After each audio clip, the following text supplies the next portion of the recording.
Assalamualaikum warahmatullahi wabarakatuh. Salam kemanusiaan. Siamu. Perkenalkan, nama saya Mutiah Naila Azra dari kelas PGMI 2, Program Studi Pendidikan Guru Madrasah Ibtidaiyah, Fakultas Ilmu Tarbiyah dan Keguruan, Universitas Islam Negeri Sumatera Utara. Nah, pada kali ini saya akan menyampaikan materi kepalang merahan, yaitu tentang pertolongan pertama. Nah, istilah pertolongan pertama tentu sudah tidak asing bagi kita. Pertolongan pertama atau yang disingkat dengan PP atau yang kita lebih sering mengenal dengan singkatan P3K, pertolongan pertama pada kecelakaan. Nah, pertolongan pertama atau PP ini merupakan pertolongan awal yang dilakukan kepada orang yang sakit atau cedera karena kecelakaan sebelum orang ini dirujuk ke fasilitas kesehatan, yaitu rumah sakit atau puskesmas terdekat. Nah, penolong pertama adalah orang yang berada di tempat kejadian serta melakukan pertolongan pertama pada korban kecelakaan. Nah, penolong pertama ini juga memiliki beberapa kualifikasi, yaitu jujur, bertanggung jawab, memiliki rasa bangga, profesional, memiliki kondisi fisik yang bagus dan sehat, serta memiliki kemampuan dasar medis. Nah, dasar-dasar untuk melakukan pertolongan pertama, yang pertama itu kita membutuhkan izin untuk melakukan pertolongan pertama. Nah, izin ini bisa kita dapat itu dari korban jika dia sadar atau dengan kerabat yang saat itu berada di tempat kejadian. Nah, setelah itu kita perlu melakukan penilaian terhadap korban. Nah, ada beberapa penilaian yang kita lakukan terhadap korban. Yang pertama itu ada penilaian keadaan. Nah, di penilaian keadaan ini kita harus memeriksa keadaan sekitar terlebih dahulu, bagaimana kondisi korban saat itu dan apa yang tindakan yang harus kita lakukan. Nah, selanjutnya kita melakukan penilaian dini, yaitu pemeriksaan terhadap korban, apakah korban sadar, lalu apakah jalan nafasnya itu harus kita pastikan terbuka, lalu denyut nadinya, serta pernafasannya.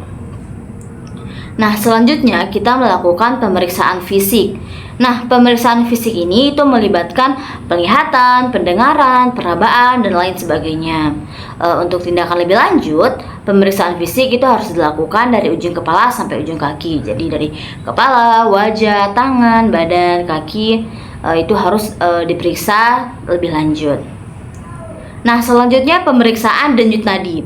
Nah, pemeriksaan denyut nadi ini kita harus periksa apakah denyut nadinya itu bergerak cepat atau lambat.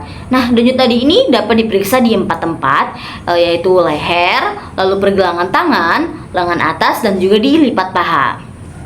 Nah, selanjutnya kita melakukan pemeriksaan pernafasan. Kita harus memeriksa pernafasan terlebih dahulu, bagaimana jalan nafasnya, apakah terbuka, lalu kita periksa apakah sistem pernafasannya itu bekerja dengan cepat atau lambat. Nah, selanjutnya yaitu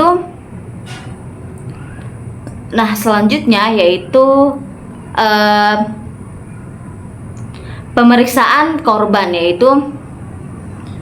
yaitu dengan kompak. Nah, kompak ini itu kita menganalisis riwayat penyakit dari korban tersebut. Nah, informasi ini bisa kita dapat dari keluarga atau kerabat terdekat yang saat itu berada di tempat kejadian, atau bisa juga kita tanyakan, kita wawancarai itu saksi mata di tempat kejadian tersebut. Nah, istilah ini itu dengan agar lebih mudah itu dikenal dengan singkatan kompak. K, kondisi awal, O, obat-obatan yang diminum, lalu M, makanan atau minuman yang terakhir dikonsumsi, lalu P,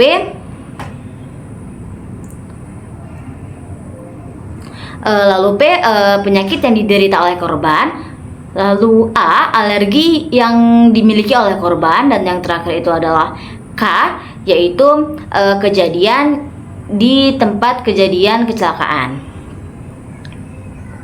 Nah, selanjutnya yaitu kita melakukan pemeriksaan berkala. Nah, setelah pemeriksaan tadi kita lakukan, kita melakukan pemeriksaan berkala yaitu di rumah sakit atau di puskesmas yang kita rujuk dari tempat kejadian. Nah, setelah itu maka yang terakhir kita melakukan pelaporan. Nah, pelaporan ini berupa penyampaian informasi dari kita selaku penolong pertama kepada penolong selanjutnya, yaitu mengenai identitas korban, lalu kompak tadi, lalu bagaimana pernafasannya, keadaannya bagaimana, dan lain sebagainya. Nah, mungkin itu saja materi yang bisa saya sampaikan mengenai pertolongan pertama. Mudah-mudahan materi ini bermanfaat untuk kita semua. Saya akhiri, wassalamualaikum warahmatullahi wabarakatuh. Salam kemanusiaan. Siam.